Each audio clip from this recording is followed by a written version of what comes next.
नमस्कार दोस्तों, ये जो क्लास है ये सबसे अलग क्लास है और सबसे बेस्ट क्लास है। इसका कारण बताता हूँ मैं कि अभी जो प्रश्न है वो टोटल आपकी जो किताब है अंतरा, साथ ही साथ अंतराल, उन दोनों किताबों में से जो ऑब्जेक्टिव टाइप के प्रश्न आएंगे आपके 12, उसके बाद 6 आपके रिक्त स्थान के प्रश्न आएंगे और 10 से 12 जो आपके अति लघुत्रात्मक प्रश्न हैं, इन समस्त प्रश्नों को कवर करने वाली ये वीडियो रहेगी, जिसमें हम टोटल 36 से लेकर 45 नंबर तक के सवाल आपके यहाँ से कवर होने वाले हैं। और पिछले जो पेपर्स रहे हैं 2024 का, 2025 का और मॉडल पेपर 2026 का, उनका विश्लेषण करके फिर हमने ये क्लास रेडी की है। तो पूरा ट्रेंड बिल्कुल बोर्ड के पैटर्न के हिसाब से रहने वाला है और बहुत ही खास क्लास रहेगी। पूरी किताब, मैंने दोनों किताब बता दी आपको, अंतरा गद्य खंड और पद्य खंड और साथ ही साथ अंतराल पूरी, जो हम 50 प्रश्न इसमें करने वाले हैं। आइए शुरुआत करते हैं। पहला जो प्रश्न है वैसे बिल्कुल आपको इजी लगता है, लेकिन जैसे जैसे आगे बढ़ेंगे वैसे वैसे आपको आनंद आने वाला है। तो पहला प्रश्न देखो भाई कि देवसेना का गीत जयशंकर प्रसाद के किस प्रसिद्ध नाटक से लिया गया है।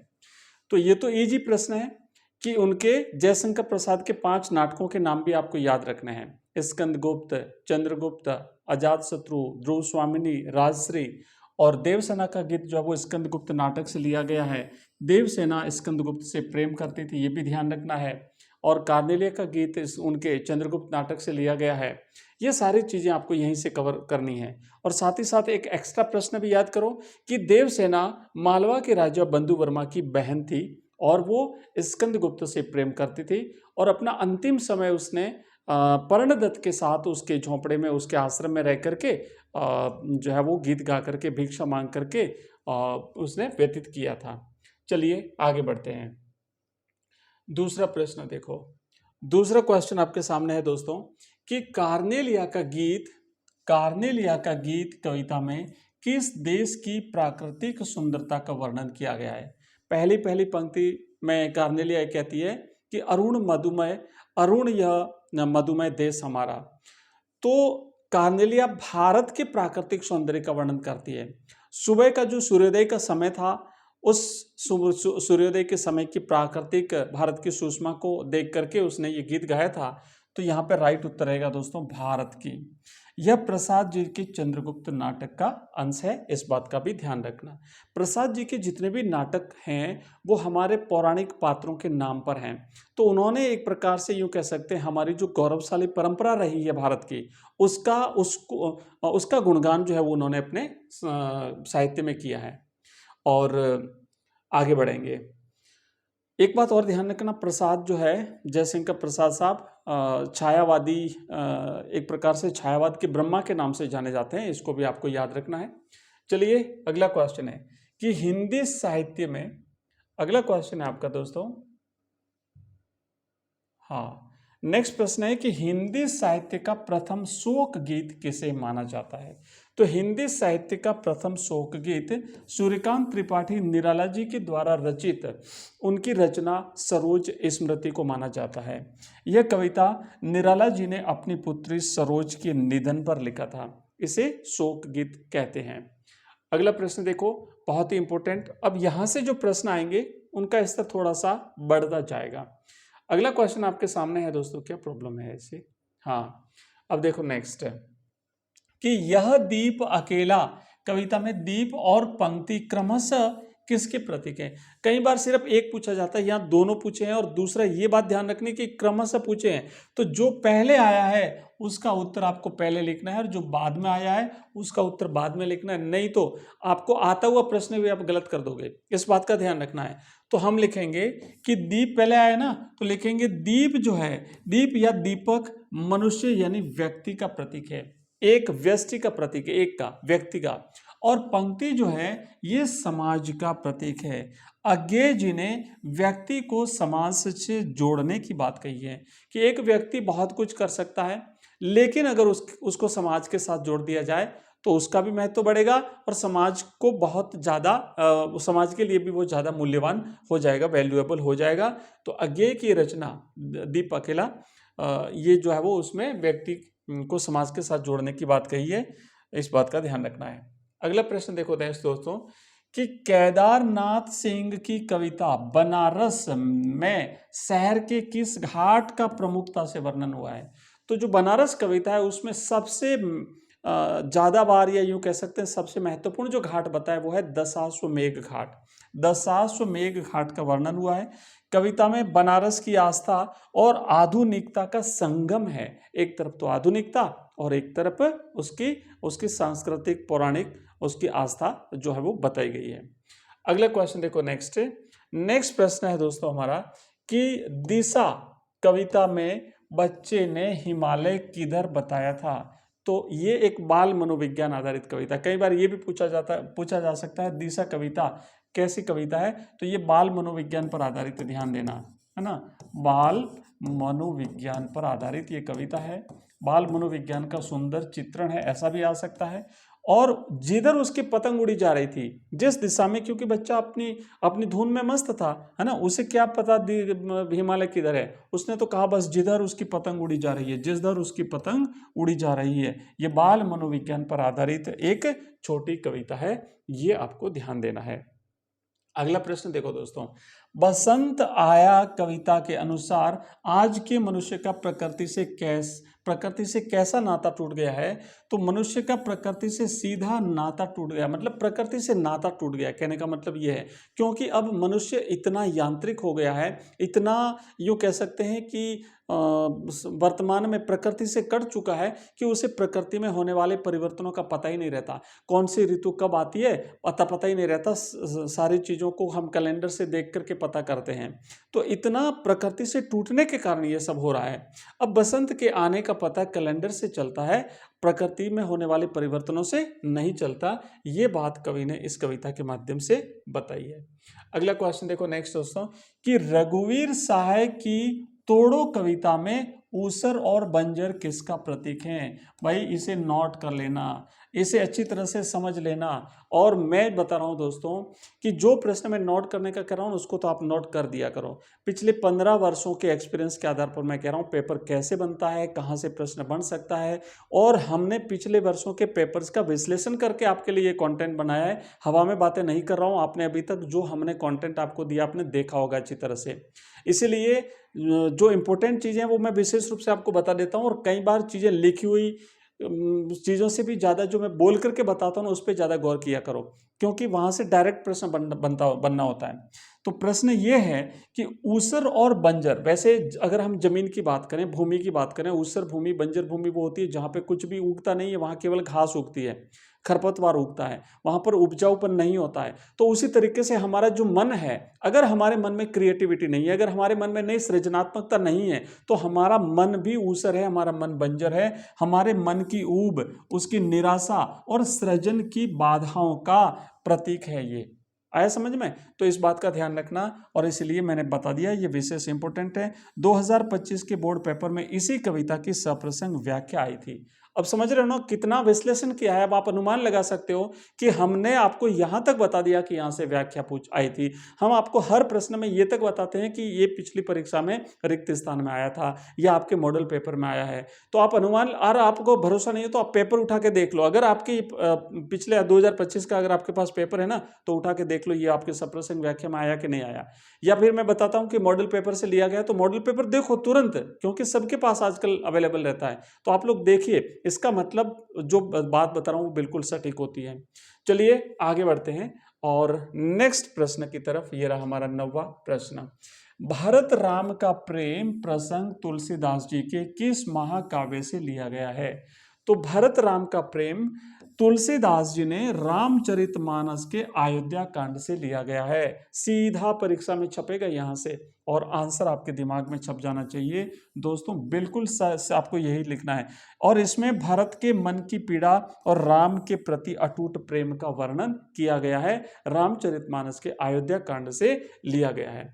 दोस्तों अगर आपको वीडियो पसंद आ रहा है, अब पसंद तो आ ही रहा होगा मुझे पता है, क्योंकि आपका प्यार जो मुझे मिल रहा है, आपके कमेंट्स जब मैं पढ़ता हूँ, आपके फ़ोन कॉल्स आते हैं। आज तो एक हमारे एक जो है कविवर हैं चारण साहब, जिन्होंने मुझे कॉल किया था, और मैं वास्तव में उन जो है उन्होंने जो बातें कही उससे मैं बड़ा अभिभूत हूँ और बड़ी खुशी होती, मुझे संतुष्टि होती है दोस्तों कि वास्तव में आप लोग कितने खुश हैं इस कंटेंट से। और मैं बिल्कुल, मेरा उद्देश्य भी यही है कि अगर आप संतुष्ट हैं तो मेरा यही उद्देश्य है। बिल्कुल मिशन आरबीएससी जो है वो अपने उद्देश्य की तरफ वास्तव में अग्रसर हो रहा है। तो बस आप इसी तरीके से पढ़ते जाइए, आगे बढ़ते जाइए, और बिल्कुल आपके कमेंट से मुझे प्रेरणा मिलती है। इसलिए मैं बार बार कह रहा हूँ कि जो भी कंटेंट, जो वीडियो मैं आपके लिए डालता हूँ, बहुत मेहनत करनी पड़ती है, बहुत मेहनत करके मैं आपके लिए कंटेंट बनाता हूँ। तो कम से कम एक लाइक तो कर दीजिए, एक हाइप तो कर दीजिए। आपके पास हाइप का ऑप्शन अवेलेबल है तो जरूर वीडियो को हाइप कर दिया करिए, वीडियो को लाइक करिए, अपने ज़्यादा से ज़्यादा अपने दोस्तों के साथ शेयर कीजिए।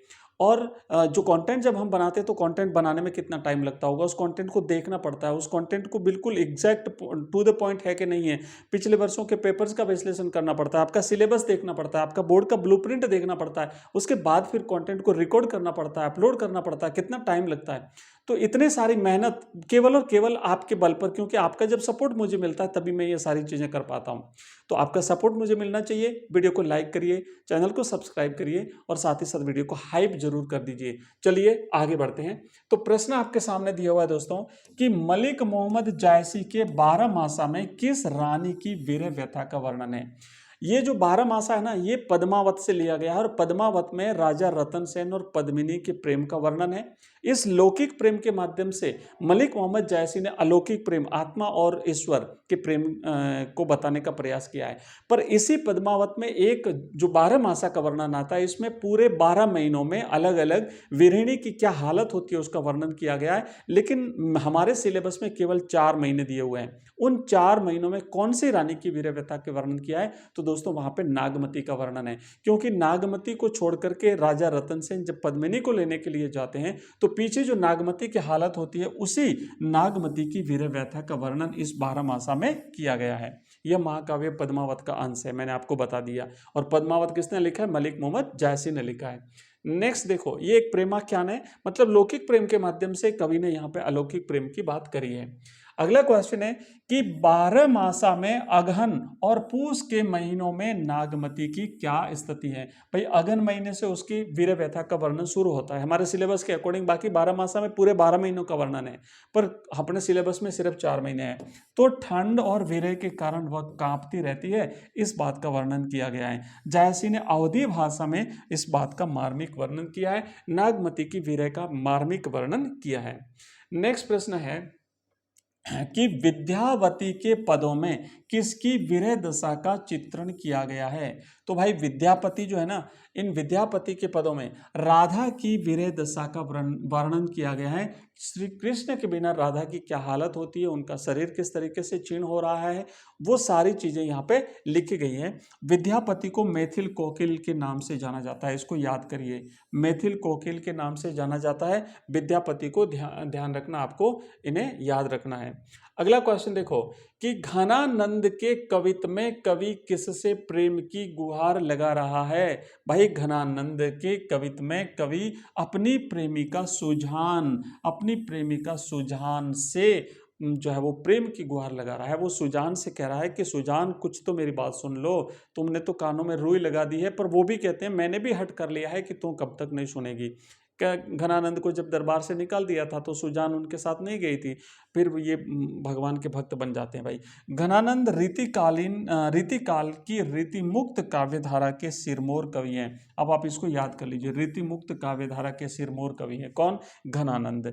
यहां से प्रश्न बनेगा कई बार एग्जैक्ट, जो मैंने इसलिए संकेत लिखा, हर प्रश्न में हमने संकेत लिखा है और ये संकेत आपके काम आएगा। एक्स्ट्रा इन्फॉर्मेशन दी है, यहां से सीधा प्रश्न बनता है। जैसे एक बार ये पूछा गया था कि निराला जो है मुक्त छंद के प्रवर्तक माने जाते हैं। तो हम प्रत्येक पंक्ति में, ऐसे 2 साल पहले आया था प्रश्न, ठीक है ना, तो जो हम यहाँ जो नीचे चीजें लिखते हैं ना, वो चीज आपके लिए काम की है। तो ये जो रीति मुक्त काव्यधारा के कवि हैं घनानंद, ये आपको विशेष रूप से ध्यान देना है।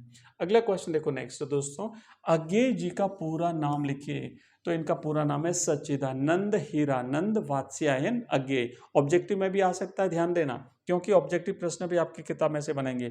दूसरी बात ये ध्यान रखनी इनके बारे में कि ये तार सप्तक के प्रमुख कवि माने जाते हैं। ठीक है, आगे बढ़ेंगे। नेक्स्ट अगले क्वेश्चन की तरफ। और ये रहा आपका अगला प्रश्न। आचार्य रामचंद्र शुक्ल के संस्मरण प्रेम घन की छाया स्मृति में, प्रेम घन कौन है? प्रेम घन की छाया स्मृति, छाया मैंने उनकी परछाई, स्मृति मैंने याद। तो लेखक आचार्य रामचंद्र शुक्ल ने जब उन प्रेम घन को पहली बार देखा था, आपने देखा ना छत पर खड़े थे खंबे पे ऐसे हाथ टिका करके, तो वो दृश्य उनके दिमाग में छप गया और उसी को उन्होंने उसकी छाया स्मृति कहा, यानी वो जो दृश्य था उनका चित्र जो था उसकी स्मृति उनके दिमाग में छप गई। तो वो प्रेमघन कौन थे? वो प्रेमघन थे बद्री नारायण चौधरी प्रेमघन। तो बद्री नारायण चौधरी प्रेमघन दोस्तों, ठीक है, याद रखना आप। और ये भारतेंदु जी के मित्र थे, ठीक है ना, इसलिए कवि डायरेक्ट उनसे नहीं मिल पाया तो पहले उनके मित्र से मिलता है और फिर उनसे मिलता है। शुक्ल जी बचपन में इन्हें मिर्जापुर में देखने के लिए उनके घर के आगे गए थे अपने 3-4 मित्रों को साथ में लेकर के, और वो उनके दिमाग में छप गया था। अब देखो नेक्स्ट प्रश्न है कि पंडित चंद्रधर शर्मा गुलेरी के सुमीर नी के मन के पाठ में कुल कितने लघु निबंध हैं? तो दोस्तों 3 लघु निबंध है। पहला बालक बच गया, दूसरा घड़ी के पुर्जे और तीसरा ढेले चुन लो। इंपॉर्टेंट है, याद कर लेना। इसमें कुल कितने निबंध हैं? छोटे छोटे 3 निबंध है। पहला है बालक बच गया, दूसरा है घड़ी के पुर्जे और तीसरा है ढेले चुन लो। अब प्रत्येक में से भी छोटे छोटे प्रश्न बन सकते हैं, जो मैं आने वाले हमारी जो क्लासें रहेगी उसमें आपको इनमें से अंदर से बना बना करके प्रश्न दूंगा। आप लगातार इनका अध्ययन करते रहिए, एक भी वीडियो को मिस नहीं करना है, वीडियो क्लास को हमेशा पूरा देखना है, क्योंकि आप अगर उतावल करोगे या वीडियो को स्किप करोगे तो क्या पता वहीं से प्रश्न बन जाए, ठीक है ना। तो इसलिए आपको हमेशा क्लास को पूरा देखना है। यह 2024 की परीक्षा में बहुविकल्पीय प्रश्न आया था, देख लिया ना, एक एक एग्जैक्ट प्रश्नों को हमने कहां से आया डाल दिया, यहां पर भी आप इसे देख सकते हो। और आपको अगर विश्वास नहीं हो तो 2024 का पेपर उठा के तुरंत उसको चेक करो कि आया था कि नहीं आया। चलिए आगे बढ़ते हैं। अगला प्रश्न, क्या प्रश्न है कि बालक बच गया निबंध का मुख्य संदेश क्या है? तो बालक बच गया निबंध का मुख्य संदेश है कि शिक्षा को बच्चे की उम्र और उसकी स्वाभाविक रुचि के अनुसार ही देना चाहिए, बच्चे पर थोपनी नहीं चाहिए। क्योंकि वो छोटा बच्चा जिसको उत्तर रटा दिए गए थे, लेकिन अंत में जब उससे पूछा कि बेटा तू बता तुझे इनाम क्या चाहिए, तो बच्चे ने मांग लिया लड्डू। तो तब है ना, क्योंकि उसकी स्वाभाविक प्रवृत्ति वहां पर निकल गई तो लेखक खुश हो गया। तो कहने का मतलब है कि बच्चों पर शिक्षा का बोझ लादना नहीं है, लेकिन उन्हें उनकी उम्र और उनकी स्वाभाविक रुचि के हिसाब से जितना पढ़ सके उतना पढ़ने देना चाहिए।